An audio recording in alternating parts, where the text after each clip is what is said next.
Buenos días, hoy vamos a hablar de patología venosa superficial, específicamente de insuficiencia venosa crónica y sus complicaciones.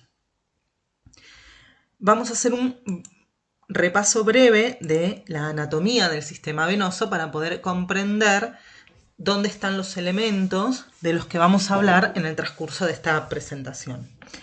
El sistema venoso está compuesto fundamentalmente por tres sectores, que son los que se ven acá en la diapositiva. El sistema venoso profundo, que se encuentra por debajo de las fascias musculares, es subfacial, y acompaña a el sistema arterial.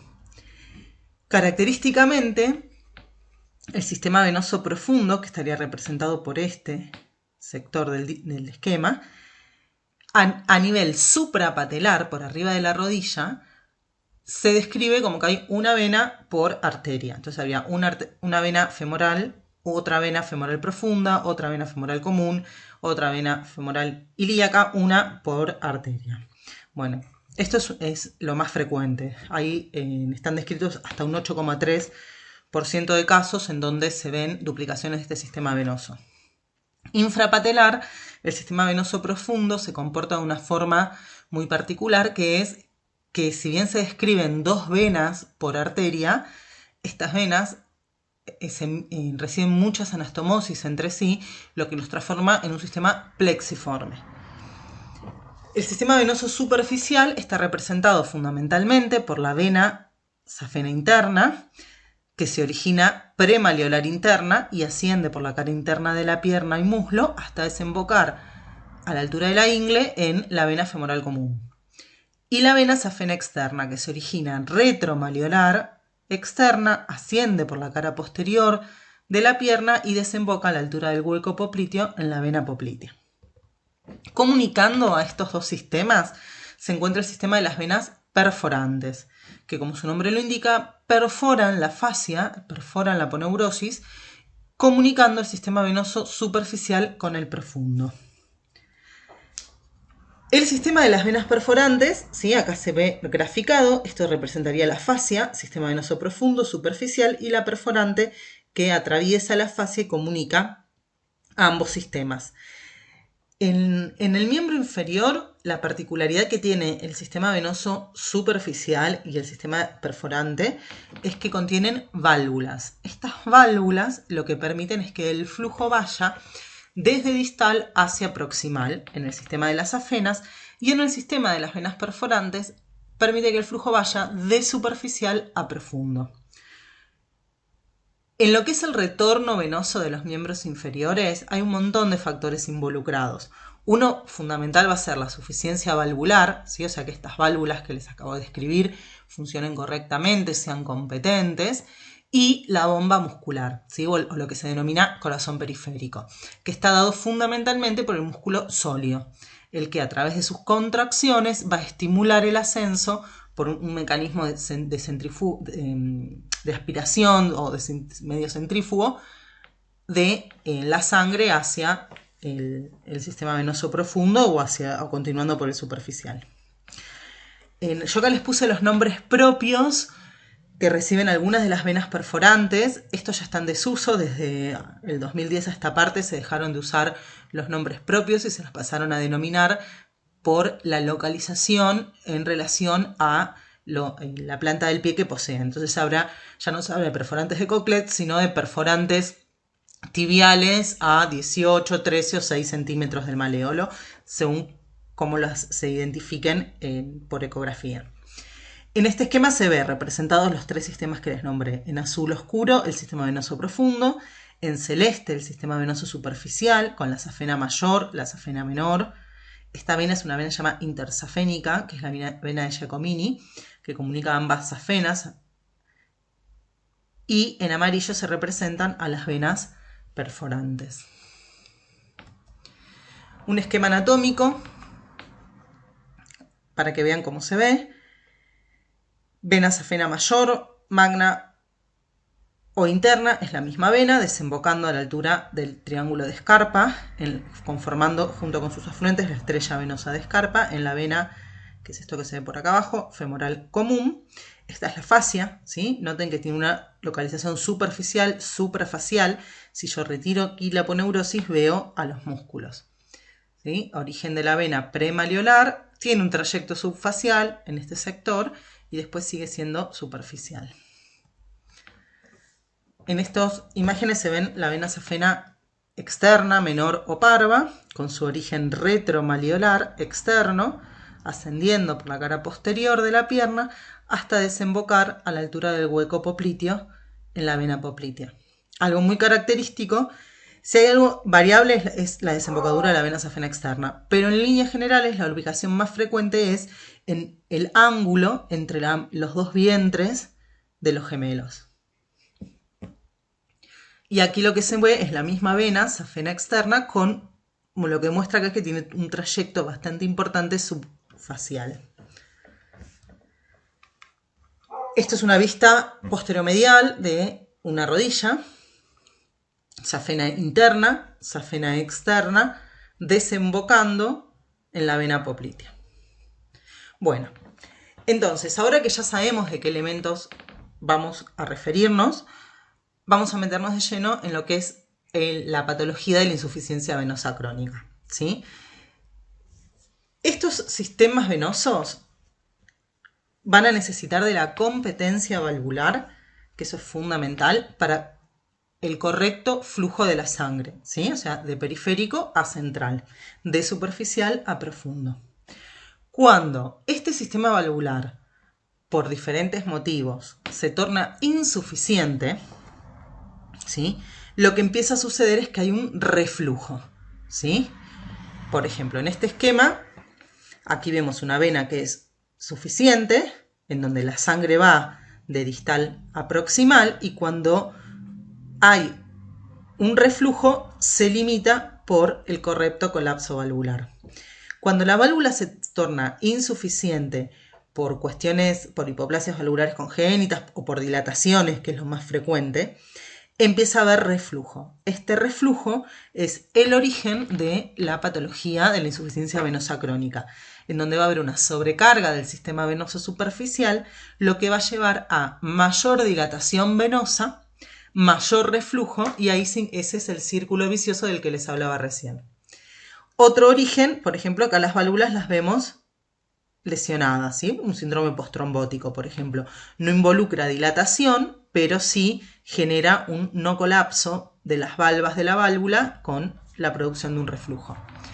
Entonces, la insuficiencia venosa crónica van a ser los signos y síntomas que se demuestran la existencia de dificultades en el retorno venoso sanguíneo percibidos a través de la falla del corazón venoso en el camino de retorno hacia el central, ¿sí? Eso, el corazón venoso, a lo que se refiere es a esta bomba muscular, ¿sí? O este corazón periférico, representado fundamentalmente por el músculo sóleo, que son los responsables del correcto retorno venoso de los miembros inferiores.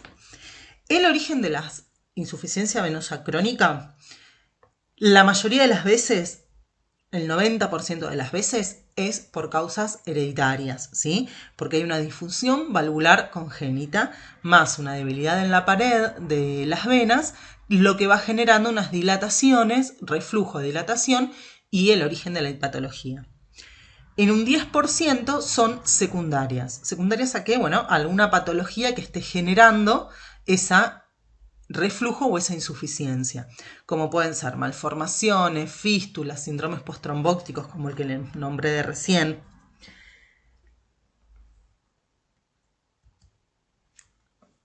En este gráfico se ven bien detallados los diferentes orígenes que podemos encontrar. Un 90%, dijimos, hereditarias, pueden haber causas propias de las válvulas o de la pared venosa, y en el 10% van a ser secundarias a algo, a un síndrome flevítico, a malformaciones venosas, a compresiones abdominopelvianas, a fístulas arteriovenosas. Entonces, ¿cómo se originaría? Ya sea por una insuficiencia valvular o un síndrome oclusivo, esto va a terminar generando un aumento en la presión venosa que va a llevar a la formación de edema por extravasación de líquido y al origen de toda la sintomatología que va a dar la insuficiencia venosa crónica. Al haber un reflujo, lo que va a suceder es que aumente el caudal o aumente la presión dentro del vaso que se haya tornado insuficiente. Eso va a llevar a una dilatación. Pero lo importante que no es que se va a dilatar con hipertrofia, se va a dilatar con un afinamiento en la pared, lo que va a permitir el transudado de diferentes elementos. Al principio va a ser líquido, ¿sí? Entonces se producen esos edemas a predominio vespertino.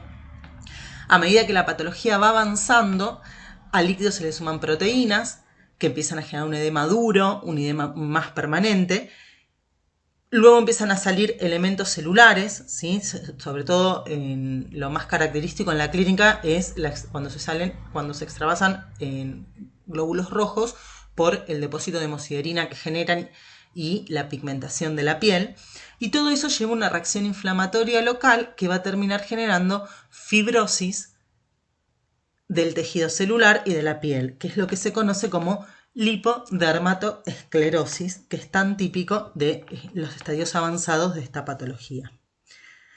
Bueno, con respecto a los factores predisponentes de la insuficiencia venosa crónica, fundamentalmente van a ser estos que están detallados aquí. El peso. A medida que el paciente aumenta de peso, va a aumentar la presión que se ejerce sobre el sistema venoso de los miembros inferiores y con ello se predispone a el desarrollo de insuficiencias valvulares. Los factores hereditarios, dijimos que el 90% de las veces serán el origen de la insuficiencia venosa es hereditaria y se da a predominio en las causas caucásticas. La dieta y los hábitos intestinales, sobre todo en aquellos pacientes que son constipados. ¿Sí? En la constipación o cualquier mecanismo que aumente la presión intraabdominal va a generar una predisposición a la insuficiencia venosa crónica o a empeorar la insuficiencia venosa crónica ya existente. Con respecto al trabajo, esto es muy importante. Nosotros siempre en el consultorio le preguntamos a los pacientes de qué trabajan, porque los estados prolongados de bipedestación o del estar sentado por periodos prolongados dificultan el retorno venoso. Y como causas secundarias o como el principal factor predisponente secundario para la insuficiencia venosa crónica es la trombosis venosa profunda, que va a generar los síndromes posttrombóticos, pero ese tema lo dejamos para otra presentación en donde vamos a hablar de la trombosis venosa, de los síndromes posttrombóticos, cómo se tratan, cómo se diagnostican y demás.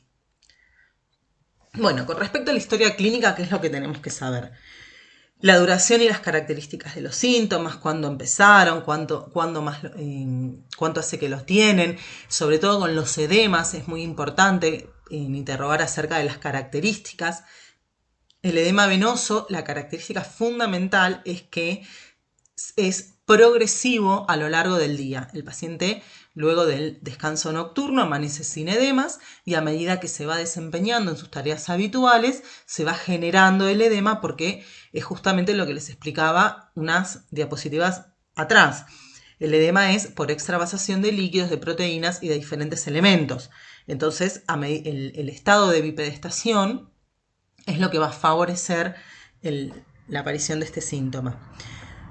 Presencia de otras enfermedades. Bueno, ahí los síntomas de sensación de pesadez, los edemas y demás no son propios o no son únicos de la insuficiencia venosa crónica. Hay otras patologías que también lo generan.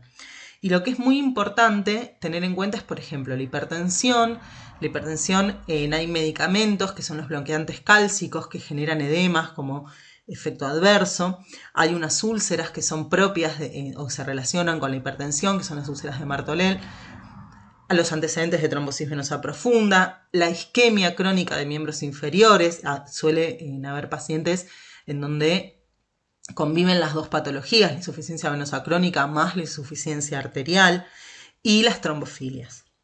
La existencia de patologías familiares, bueno, habíamos dicho primero que la principal causa es hereditaria, es familiar de la insuficiencia venosa crónica, y además que puede haber patologías dentro de la familia que predispongan a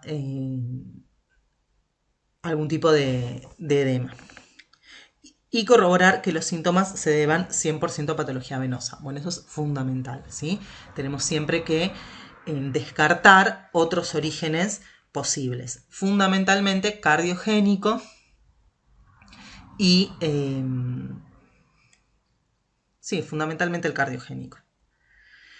Bueno, en la exploración física, algo importante, el paciente flebológico se revisa en estado de bipedestación, que es cuando las varices se pueden evidenciar mejor. Si uno acuesta al paciente, muchas de las patologías se pierde justamente por el decúbito, ¿sí? Lo que vamos a hacer es revisar al paciente, revisarlo, le pedimos que se quite los pantalones, le revisamos todas las piernas, vemos bien en dónde se encuentran los diferentes territorios y medimos el edema, ¿sí? En este gráfico lo que se puede ver son los diferentes estadios del edema del signo de Godet, ¿sí? Entonces, el examen físico dijimos, bilateral y comparativo, con una luz adecuada, de pie, el examen topográfico por zonas, ubicamos los trayectos venosos. Las perforantes a veces se suelen palpar, se palpan como si fueran huequitos en las fascias, ¿sí? Que cuando uno está entrenado, por ahí las primeras veces no, pero después uno va palpando la fascia y encuentra una depresión en relación a un trayecto vericoso. Bueno, ahí se palpa una perforante. Y alteraciones cutáneas como pueden ser la hipodermatoesclerosis, la dermatitis ocre, los eczemas. Y los síntomas fundamentales que nos van a referir los pacientes son edemas vespertinos, sensación de pesadez en las piernas, calambres nocturnos. Y estos síntomas se exacerban en los meses de clima cálido. Bueno, vamos a ver qué podemos encontrarnos en el examen físico. Un primer estadio es el estadio de las telangiectasias o las venas reticulares, ¿sí? Son las que se conocen como las arañas vasculares, ¿sí? Estas son venas dérmicas que se encuentran dilatadas, que pueden tener diferentes disposiciones, pueden ser rectilíneas, pueden ser sinuosas o puede haber un reticulado desarrollado. Hay descrito patología como... la describen como una forma de presentación clínica de la insuficiencia venosa solo con patología reticular. Pero bueno, esas son las características que pueden tener. Y siempre hay que buscar hiperflujo, ¿sí? ¿Qué significa esto? Que un paciente tenga solo telangiectasias no significa que no tiene insuficiencia venosa, significa que está en estadios incipientes, en un estadio 1 de la insuficiencia venosa, pero siempre hay que buscar reflujos, ¿sí? Por ejemplo, en las que son verticales pensamos en el eje safeno, en las que son horizontales hay que pensar más bien en el sistema de las perforantes. Premalleolares, lo que es la corona flebectásica, hay que ir a buscar la insuficiencia del sistema safeno. Esta foto es de una paciente mía. Fíjense que la localización atípica de las telangiectasias, que es en la espalda, esto es el dorso de la paciente, ¿sí? Esta paciente lo que presenta unas telangiectasias postraumáticas. ¿Cómo lo sé? Bueno, no fue lo primero que pensé. Lo primero que pensé fue en un tumor que estuviera comprimiendo al sistema de las venas ácigos y estuviera generando un hiperflujo a nivel torácico. Bueno, le pedí una tomografía y no me encontré nada. Y la paciente sí lo que me refería era que había tenido unas sesiones de quiropraxia y posterior a eso había desarrollado las telangiectasias. Así que con la tomografía de tórax con contraste sin hallazgos patológicos, las diagnostiqué como telangiectasias postraumáticas. Y el tratamiento esclerosante anduvo bárbaro. Pero esto se los traigo para que lo vean de que puede haber en localizaciones poco frecuentes como ser en el dorso. Y siempre hay que pensar que una telangiectasia es resultado de un hiperflujo, ¿sí? Si uno avanza en el desarrollo de la insuficiencia venosa, empiezan a aparecer las dilataciones varicosas, las varices, como ya se conocen habitualmente, ¿sí? Que son esas venas tortuosas, dilatadas, palpables, ¿sí? En este caso, por ejemplo, esto es una safena anterior que se está comunicando con la safena interna. Posteriormente empieza a aparecer el edema duro, ¿sí? Acuérdense en lo que habíamos dicho, que es que el edema es a predominio vespertino. Y un ejemplo, para que no se lo olviden nunca más, es el de Fiona, que se levanta hecha una princesa y se acuesta con los pies de un ogro, ¿sí? El edema por la mañana no se presenta y se va desarrollando a lo largo del día. Eso es lo típico del edema venoso, ¿sí? Recordemos, en esta foto se ve bien la diferencia, ¿sí? Esta pierna está patológica, en donde empieza a aparecer un gradiente de presión hidrostática que se aumenta, que empieza a haber transudado por la permeabilidad vascular y se generan estos edemas vespertinos. Que el edema es el origen de toda la sintomatología, de los calambres, de los hormigueos, de la sensación de las piernas pesadas, cansadas. Si esto aumenta, habíamos dicho que primero se extravasaba líquido, después proteínas y después elementos celulares. Bueno, esta pierna lo que muestra es claramente un territorio de lipodermatoesclerosis, donde hay esclerosis y alteraciones cutáneas. En este caso está conviviendo con una úlcera, ¿sí? También puede desarrollarse dermatitis, ¿sí? Dermatitis por estasias, que son procesos inflamatorios, en toda alteración de la piel por el edema y la presencia de proteínas en el espacio extravascular. Y eso empieza a generar una reacción inflamatoria que genera picazón, eritema, descamación, erosiones, ¿sí? Que es la puerta de entrada para las infecciones, que es lo que se conoce como erisipela, ¿sí? La infección en estos territorios.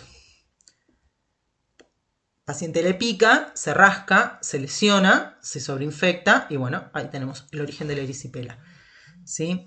Acá, si se fijan, conviven zonas de atrofia blanca con zonas de hiperkeratosis, ¿sí? Bueno, y aquí vemos las fotos de la tan nombrada hasta ahora lipodermatoesclerosis, donde se ve, si uno haría una biopsia, hace una peliculitis fibrosante, empieza a haber cambios en la coloración de la piel, una atrofia blanca, los depósitos de hemosiderina, y esto es un caso muy avanzado en un paciente obeso, en donde se describe este tipo de piernas en la literatura como en botella de champagne, ¿sí? Si ustedes se lo imaginaron como una botella de champagne invertida, ¿no? Acá estaría el pico, porque justamente la lipodermatoesclerosis lo que va a generar es una esclerosis, una atrofia y una retracción de todo el tejido de la zona afectada. Bueno, todas estas imágenes y todos estos estadios que describí están agrupados en una clasificación que es el CEAP, ¿sí? Que el CEAP se refiere a la clínica, la etiología, la anatomía patológica y la fisiopatología de la insuficiencia venosa. En el estadio 1 se ven solo telangiectasias. Hay un estadio 0 que es el paciente sin manifestaciones vasculares, pero con antecedentes heredofamiliares. El 1 son las telangiectasias, el 2 son las venas subdérmicas dilatadas, las varices comúnmente conocidas. El estadio 1 puede o no presentar síntomas, en el 2 por lo general ya se presentan. El estadio 3 hay edema duro, edema más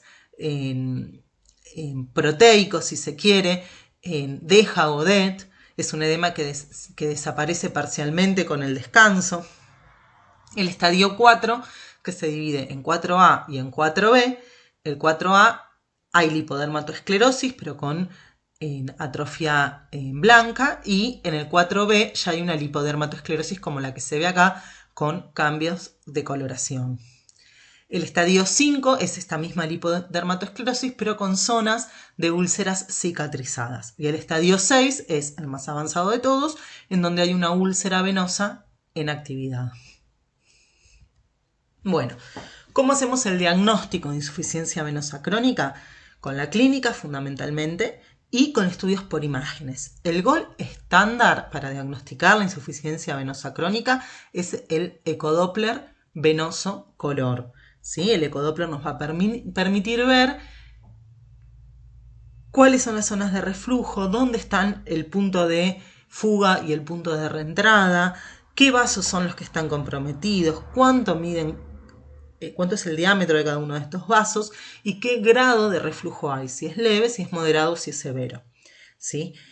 La plastimografía ya está prácticamente en desuso. La flebotomografía es un estudio que se está usando cada vez más.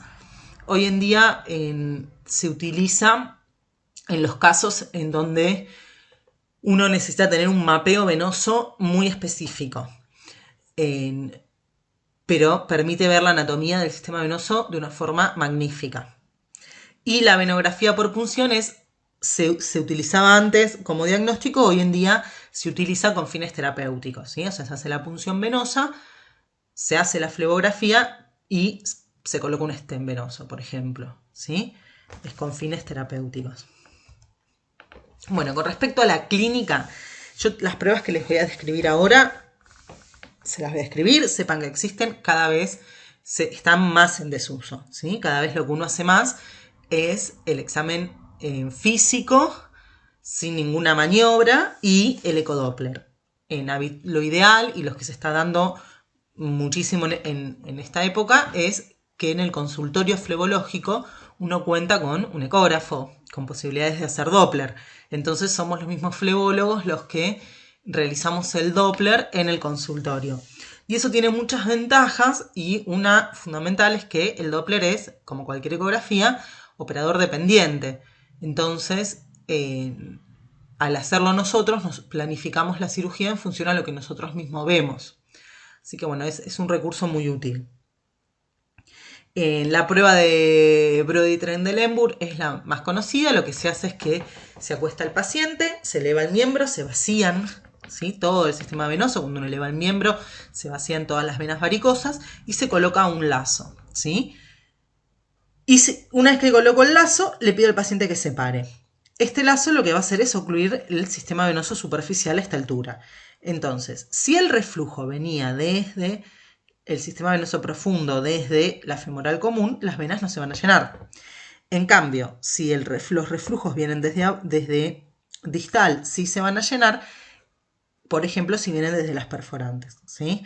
Entonces, acá tienen descrito todas las variables en los resultados que puede tener este estudio, ¿sí? Si se llenan desde distal, las válvulas son suficientes. Si se llenan rápidamente desde arriba, hay una insuficiencia del sistema valvular safenofemoral.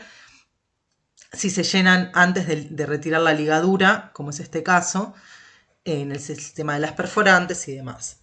Otras pruebas que se pueden utilizar son estas que están descritas aquí. Y lo importante siempre es definir el punto de fuga y el punto de reentrada. ¿Por qué? Porque cuando nosotros planeemos el tratamiento de esta insuficiencia venosa que tenga el paciente, tenemos que desconectar el sistema que está andando mal.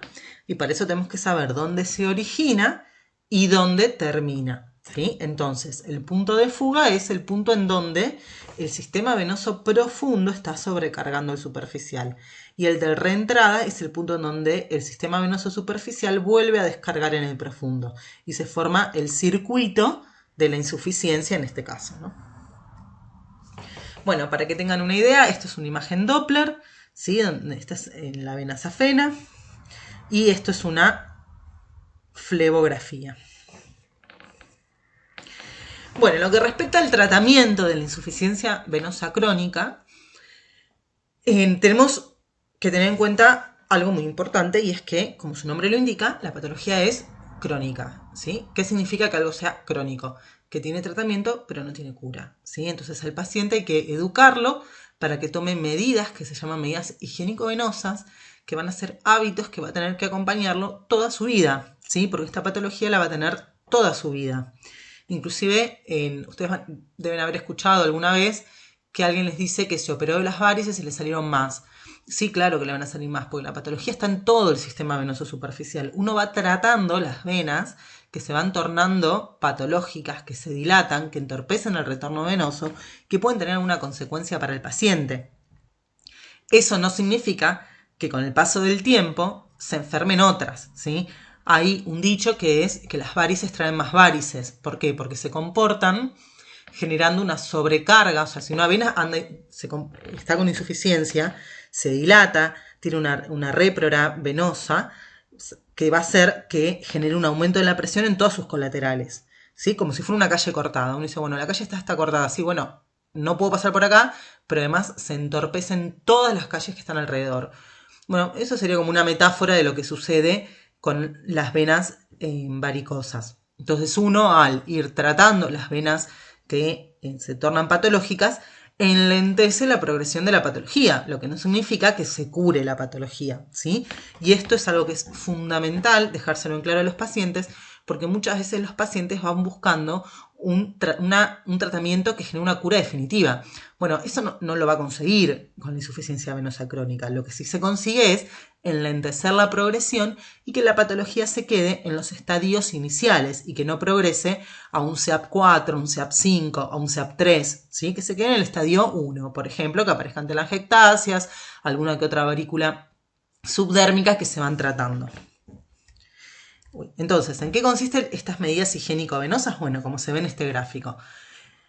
Evitar el sobrepeso, evitar todo lo que sean fuentes de calor en relación a las piernas, ¿sí? Las duchas prolongadas con agua caliente, las termas, los baños de inmersión con agua caliente, la exposición al sol o a cualquier fuente de calor. En el invierno, el tener las piernas cerca de las estufas, todo eso genera una dilatación en un sistema venoso que ya está dilatado e insuficiente. La bipedestación, y lo ideal es usar un taco de no más de 5 centímetros. Ni el no uso de taco ni el uso de tacos mayores de 5 centímetros. ¿Por qué? Porque eso altera toda la biomecánica del pie, ¿sí? Y hay bueno, eso excede mucho esta clase, pero créanme que hay toda una plantilla venosa que tiene que ver, y todo lo que son la contracción del pie y el buen uso del arco del pie durante la caminata, todo eso estimula y favorece muchísimo al retorno venoso. Bueno, esos son algunos de los ejercicios que se les puede decir al paciente que haga, estando de pie, estando acostado. La terapia compresiva también, o sea, es la elastocompresión, ¿sí? Lo que se le dice al paciente es que lo ideal es que se bañe de noche, duchas cortas con el agua templada, que utilice cremas humectantes, cremas con algún principio activo como puede ser la ruscogenina. Esos podrían ser, sino cualquier crema humectante, que el fin es proteger a la barrera dérmica de todo el daño que se está generando por el edema, ¿sí? O sea, mantenerla hidratada. Y dormir con los pies elevados en un plano de 10 a 15 centímetros. Y por la mañana, antes de bajar de la cama, o sea, antes de pararse, que la presión hidrostática empiece a generar su efecto nefasto sobre un sistema venoso insuficiente, ahí que se coloque las medidas de descanso o las vendas elásticas, ¿sí? Las medidas de descanso son mucho más fáciles de usar porque simplemente ponerse una media que aprieta. ¿En qué se basa el uso del tratamiento compresivo? En esto, ¿sí? En que genera unos efectos hemodinámicos que van a disminuir la presión venosa cuando camina y mejora la capacitancia venosa, ¿sí?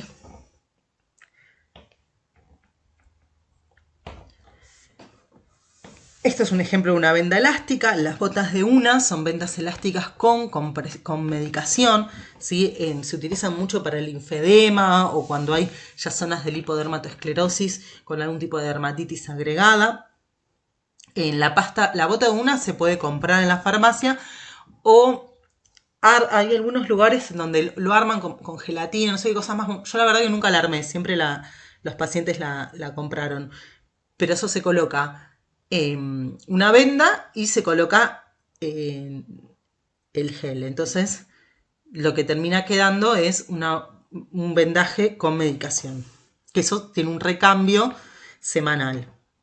Y los vendajes multicapa, en donde este vendaje lo hacen los médicos o los kinesiólogos, se utilizan diferentes elementos, son varias capas, por eso se llama multicapa, y es un vendaje compresivo que es fabuloso, sobre todo para cuando hay mucho edema agregado y uno necesita mejorar ese edema, ¿sí? En los estadios más avanzados. y al igual que el anterior, son vendajes que se cambian semanalmente y es el médico el que los cambia. Dentro de lo que es la medicación flebotónica hay un montón de opciones.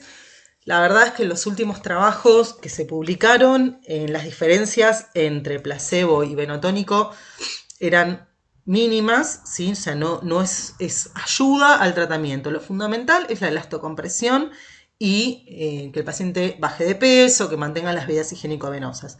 Los venotónicos, hay pacientes que tienen una mejoría clínica y muchos que no.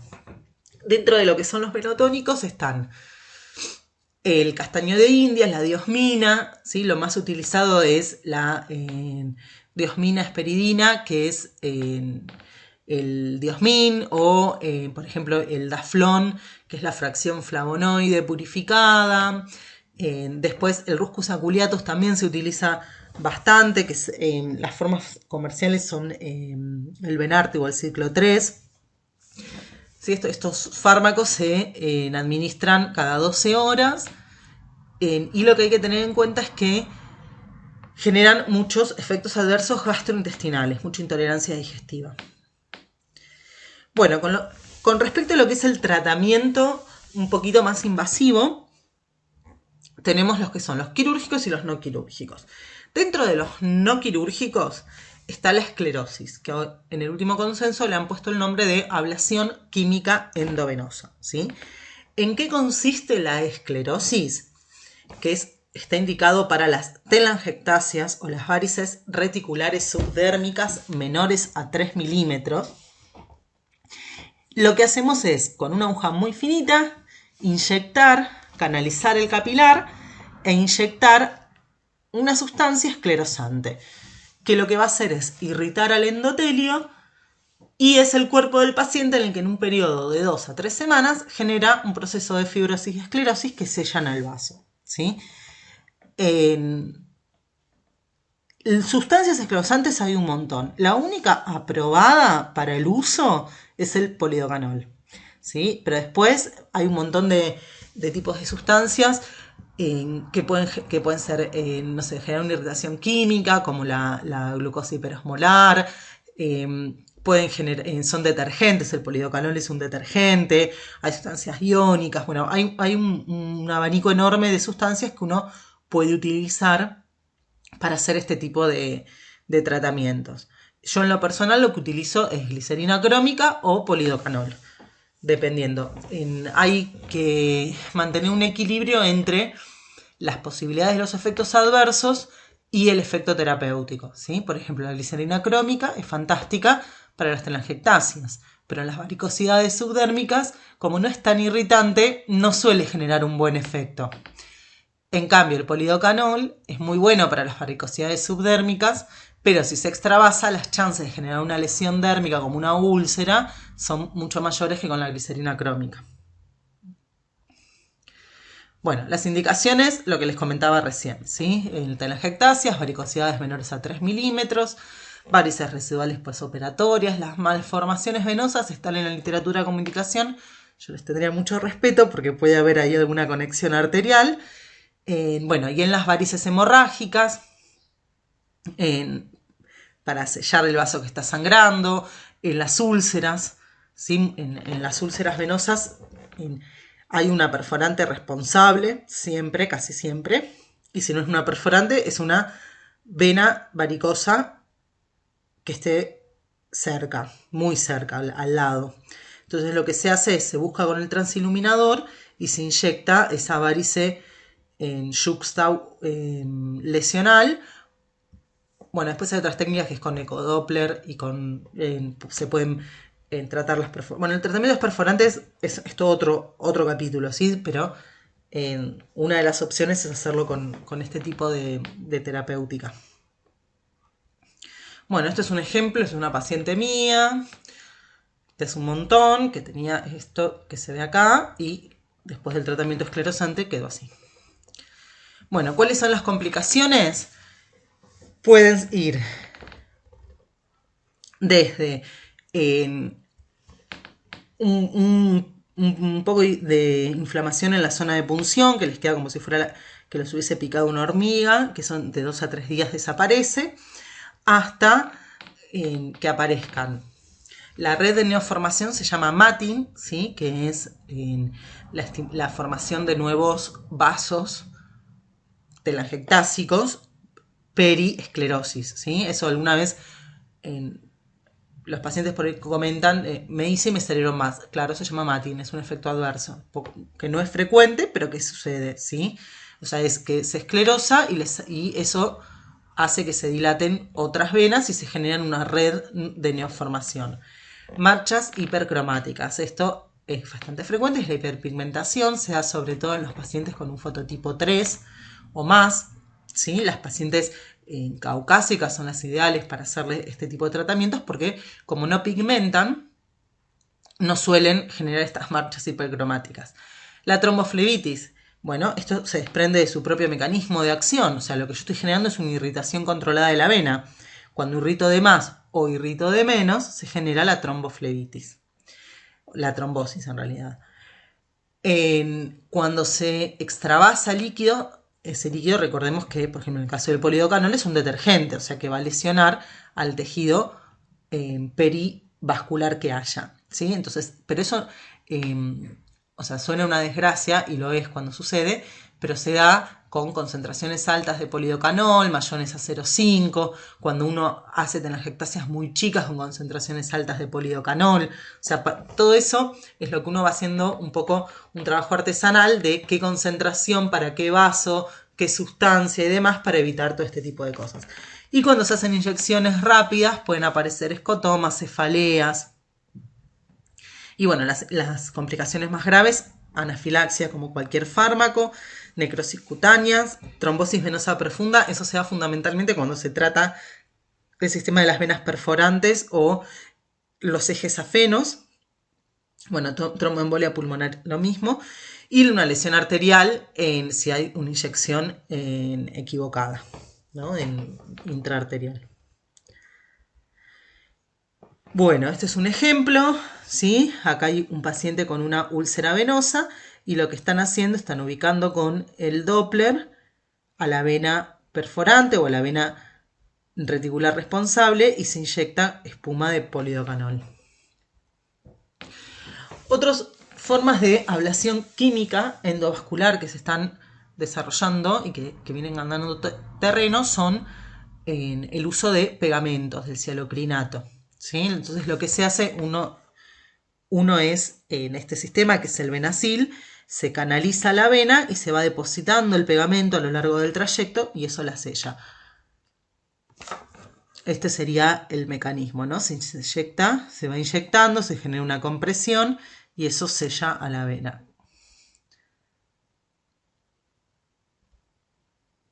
La ablación mecanoquímica, que es el sistema MOCA, es una mezcla de la esclerosis y una lesión mecánica. Entonces, el sistema, el Clarivane o el Flebogrif, lo que hacen es, este es lo que se ingresa al sistema venoso, al sistema safeno, por ejemplo, y se va generando una lesión mecánica más la inyección de la espuma. ¿Sí? Ven que ahí se va inyectando la espuma y esto va rotando y va generando también un daño mecánico.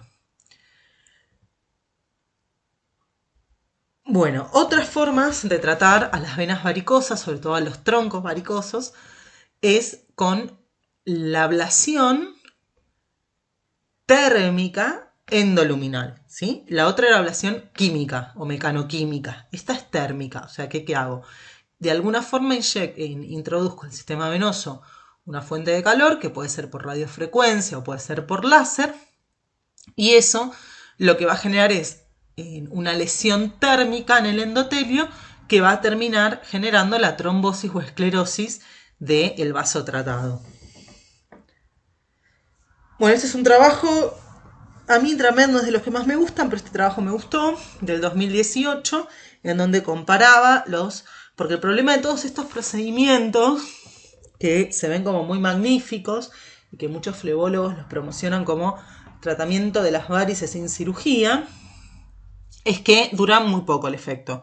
Tiene una tasa de recidivas altísimas. De hecho, ahora con todo esto de la pandemia, hubo cualquier cantidad de webinars y de cursos virtuales y demás, y de actualizaciones, y la mayoría de los que han presentado mostraban resultados a 2 años, 5 años. Bueno, eso para un paciente con una patología crónica es muy poco.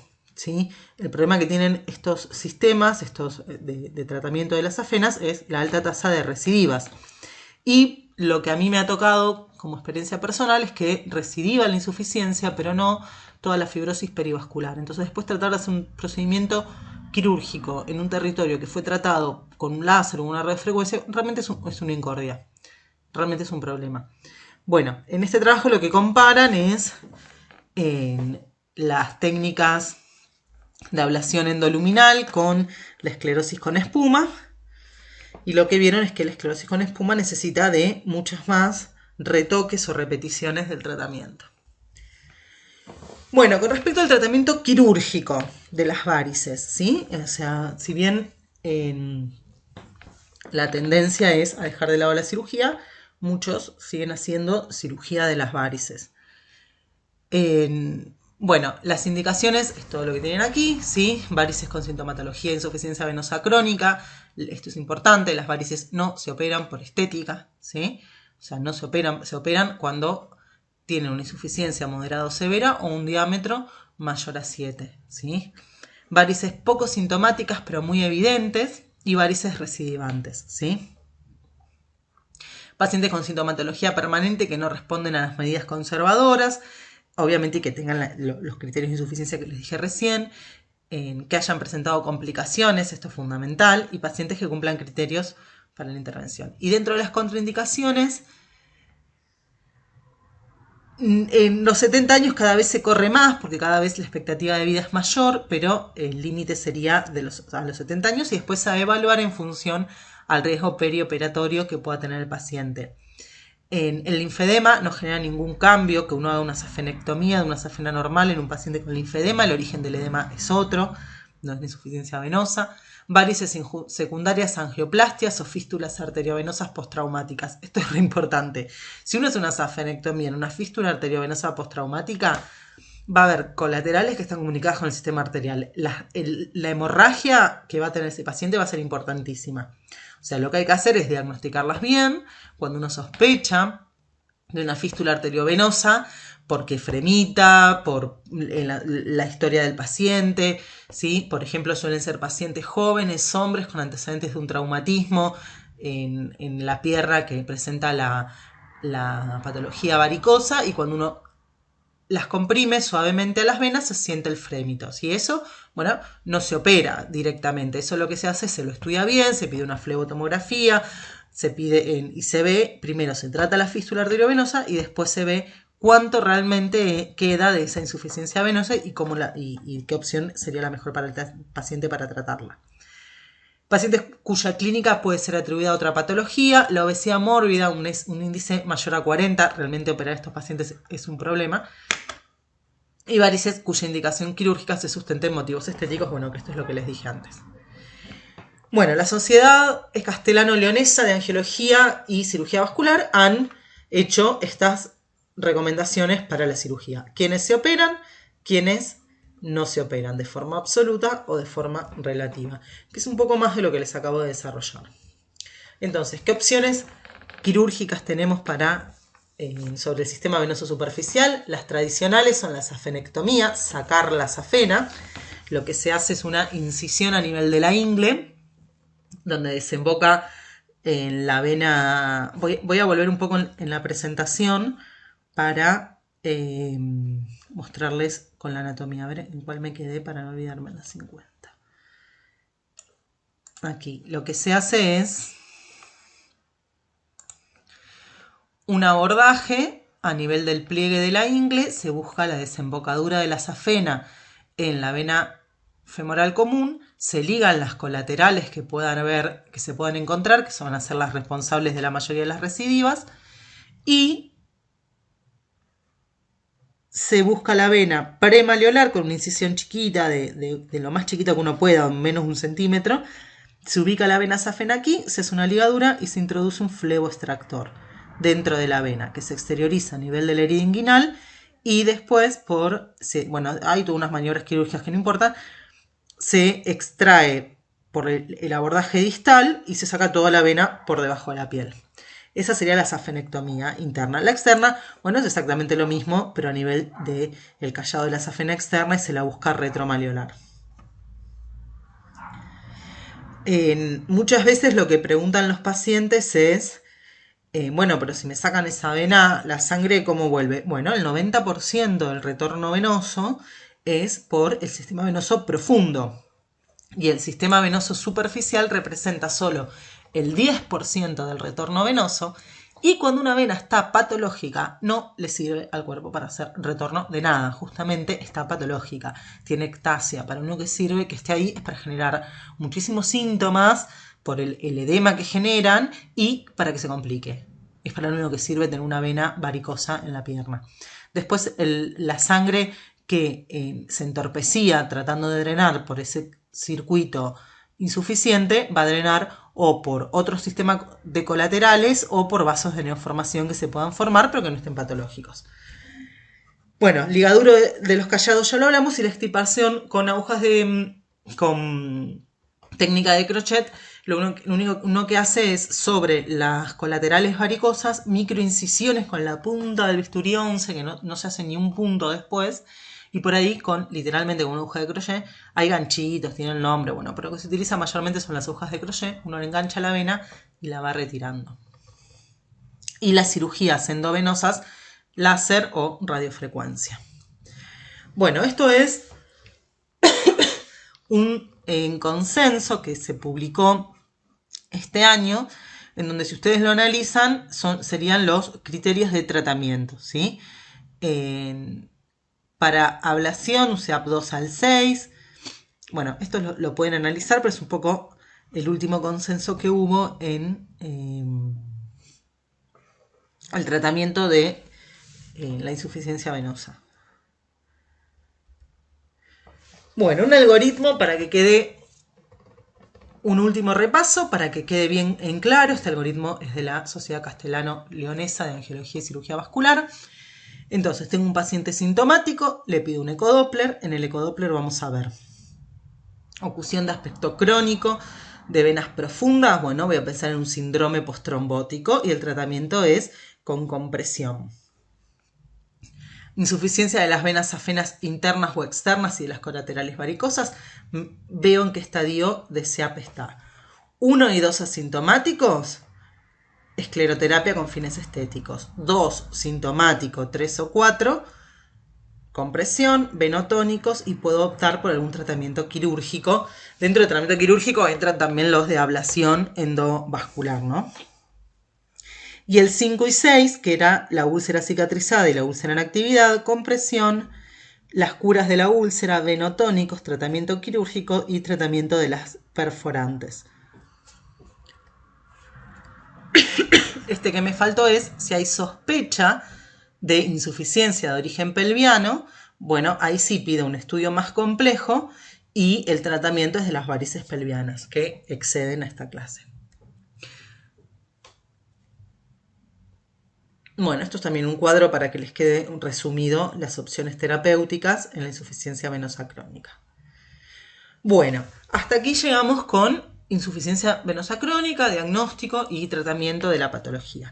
Ahora vamos a ver cuáles son las complicaciones que puede haber de la insuficiencia venosa crónica, que son la trombosis, las úlceras y la varicorragia. La trombosis venosa superficial, en lo que se denomina es a la presencia de un trombo dentro del sistema venoso superficial. Lo que va a marcar la diferencia, lo que nos va a importar diagnosticar y saber, es si ese trombo está en relación con el callado de la vena safena en donde se encuentra, ¿sí? Si es de una vena colateral, bueno, todo eso se trata como una trombosis venosa superficial, que ahora lo vamos a ver. Pero cuando se encuentra a menos de 5 centímetros de los callados, ya ahí cambia un poco el panorama. ¿Por qué? Porque ese trombo tiene potencial embolígeno, ¿sí? Ya no es el trombo superficial que muy difícilmente embolice, sino que ya está cerca de la desembocadura en el sistema venoso profundo. Entonces ahí sí hay que hacer una ligadura del callado, ¿sí?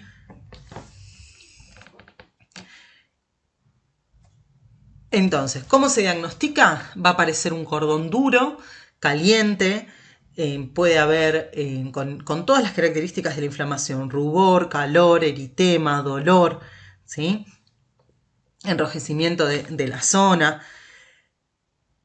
El tratamiento va a ser con reposo, fomentos fríos locales, antiinflamatorios y elastocompresión en la medida que el paciente lo pueda hacer. Porque si tiene un cordón doloroso, por más que nosotros le digamos que se ponga elastocompresión, muy difícilmente cumpla con esa indicación médica, ¿sí? Pero es antiinflamatorios, reposo y hielo local. Puse en la filmina, pero también puede ser en algún fomento frío, ¿sí? Para que el frío genera una acción anestésica local y antiinflamatoria. Entonces, ¿cuáles son los 4 no para la trombosis venosa superficial? No requiere antibióticos salvo que se mueva una tromboflebitis, salvo que esté infectado. No requiere internación, no requiere anticoagulación y no requiere reposo. El reposo es relativo, ¿sí? El reposo no es un reposo absoluto en la cama, es relativo. Que esto sería lo que uno pensaría, excepto el antibiótico, para la TBP.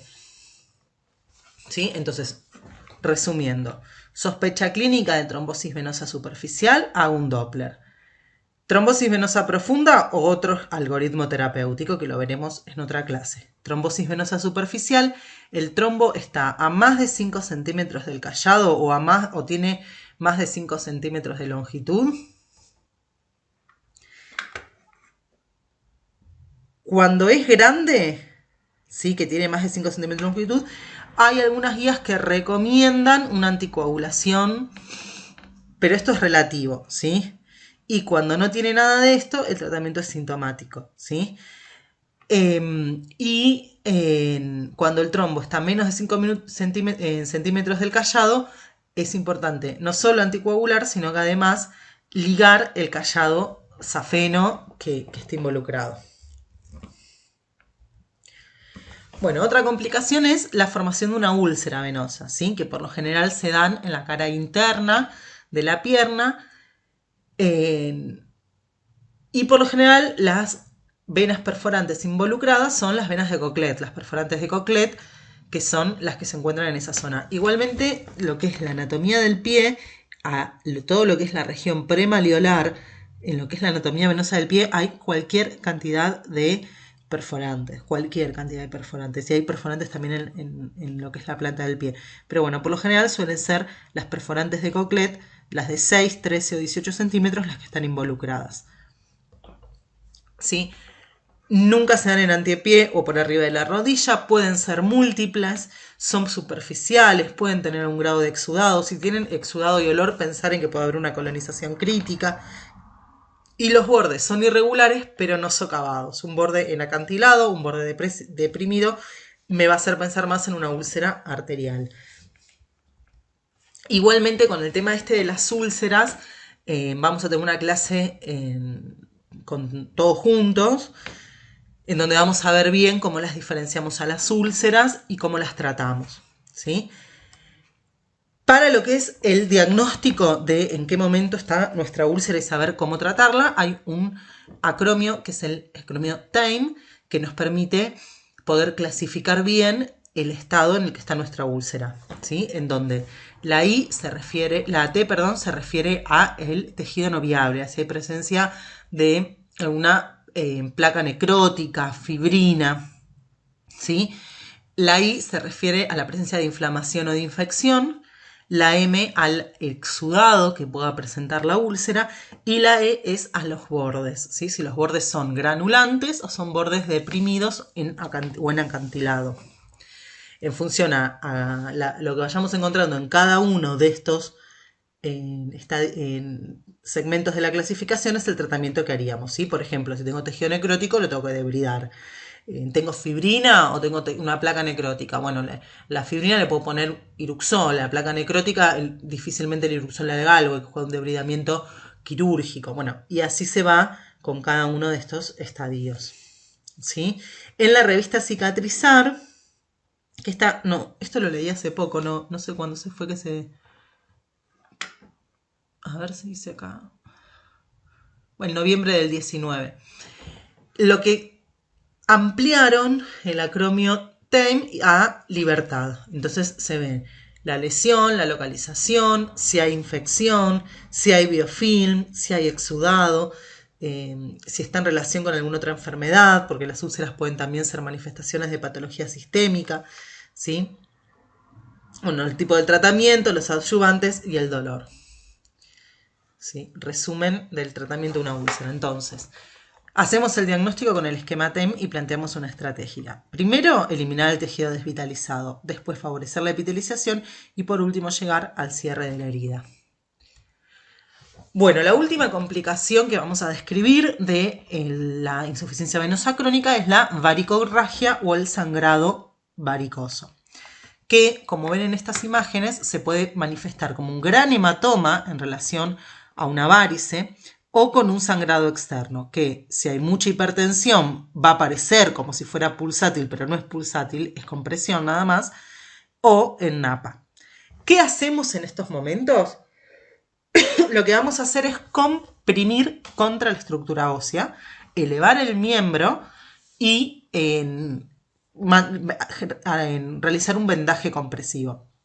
Si con eso no para, si uno trata de dar un punto en esa zona, lo más probable es que fracase, porque estamos dando un punto sobre una zona de lipodermatoesclerosis, o sea que el punto no va a tener apoyo por ningún lado, se va a desgarrar el tejido. Eso es lo que sucede la mayoría de las veces. Lo que hay que hacer es comprimir y elevar el miembro hasta que eso pare, ¿sí? Y obviamente el paciente queda con una elastocompresión permanente, con pautas de alarma, con todo el tratamiento que corresponde y hay que planificarle la cirugía a corto plazo, ¿sí? O sea, dentro de ese mes en lo posible. Bueno, espero que les haya resultado útil y si tienen alguna pregunta, bueno, con mucho gusto se las voy a contestar en la clase que nos encontremos por la plataforma.